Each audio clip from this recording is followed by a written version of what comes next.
Mengapa puluhan peternak ayam pedaging dan petelur di Solo aksi protes mandi telur? Puluhan peternak ayam pedaging dan petelur dari berbagai wilayah Solo Raya menggelar aksi mandi telur di Bundaran Geladak, Solo, Selasa 7 Juli yang lalu.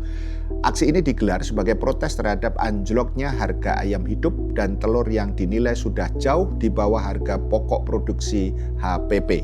Apa yang sesungguhnya terjadi? Pertama, aksi tersebut mencerminkan keresahan peternak yang mengaku telah mengalami kerugian selama 2 bulan terakhir akibat harga jual yang terus merosot di tengah biaya produksi yang tetap tinggi. Keluhan serupa juga muncul dari peternak di Jawa Barat yang khawatir limpahan pasokan telur murah dari Blitar akan semakin menekan harga di tingkat peternak lokal. Di Makassar, pedagang mengaku harga telur turun drastis setelah sejumlah dapur program MBG makan bergizi gratis berhenti atau mengurangi operasional.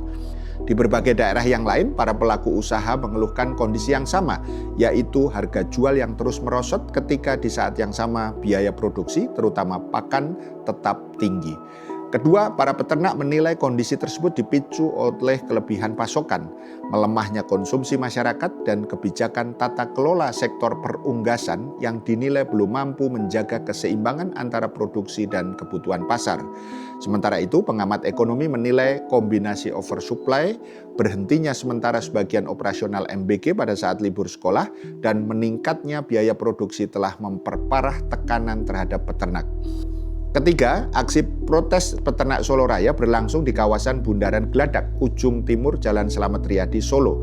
Salah seorang peternak menyiram tubuhnya dengan telur mentah di atas bak mobil terbuka sebagai simbol kondisi peternak yang tengah terpuruk.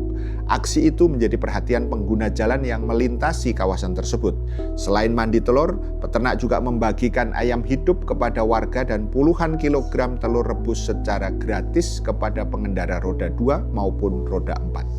Keempat, anggota Gabungan Peternak Rakyat Solo Raya Parjuni mengatakan aksi tersebut diikuti peternak ayam pedaging dan petelur dari Solo, Klaten, Karanganyar, dan Sukoharjo. Menurut Parjuni, harga ayam hidup saat ini hanya sekitar Rp13.000 per kilogram, sedangkan harga telur di kisaran Rp17.000 sampai Rp18.000 per kilogram. Angka tersebut jauh di bawah harga produksi yang harus ditanggung peternak. Peternak Solo Raya sudah 2 bulan ini merugi, ruginya nggak main-main sampai ratusan juta. Bahkan yang besar saya yakin mencapai angka miliaran, kata Parjuni. Dia menilai persoalan yang dihadapi peternak bukan hanya soal harga jual, tetapi juga kebijakan pemerintah dalam mengatur pasokan. Salah satu yang disorot adalah impor Grandparent Stock atau GPS atau bibit induk ayam tingkat tertinggi yang menurutnya harus dikendalikan lebih ketat agar keseimbangan pasokan dan kebutuhan pasar tetap terjaga.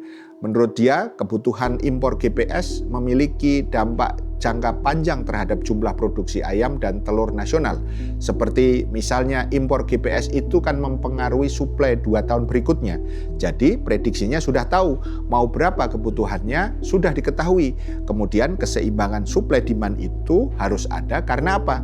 Kebutuhan ini kan sudah ada di dalam BPS. Otomatis disesuaikan dengan hal tersebut, imbuh Parjuni. Ia juga meminta pemerintah mengevaluasi masuknya investor baru yang tidak memiliki latar belakang usaha perunggasan karena dikhawatirkan memicu kelebihan pasokan. Kalau semua boleh memelihara, itu resiko tinggi. Karena apa? Pasti akan oversupply kembali dan itu harus diantisipasi pemerintah, tegasnya. Parjuni juga berharap harga ayam dan telur bisa kembali berada di atas HPP.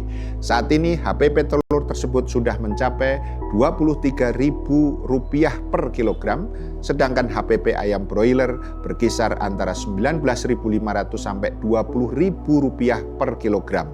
Selain masalah harga, Parjuni mengeluhkan penurunan konsumsi masyarakat dan membanjirnya pasokan telur di pasar.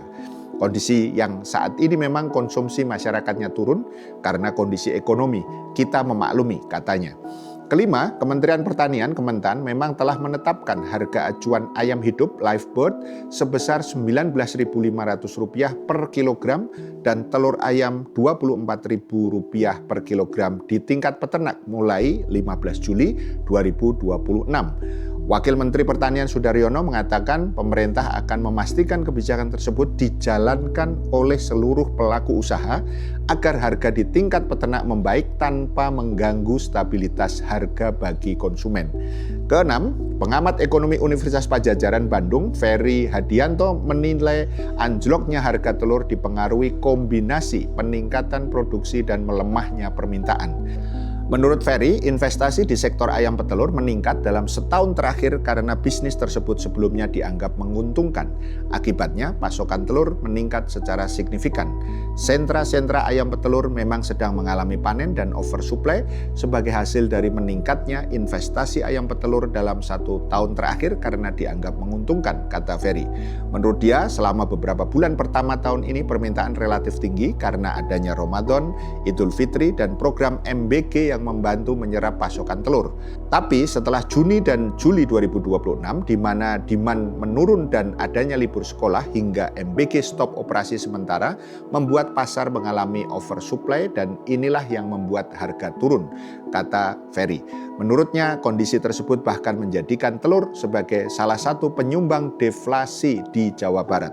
Ferry menyarankan pemerintah mengeluarkan kebijakan jangka pendek berupa subsidi bagi komponen impor pakan dan vaksin ternak untuk membantu meringankan beban peternak. Tuh kan, telur dan ayam juga butuh politik pemerintah, bukan? Paham sampai di sini? Salam melek politik.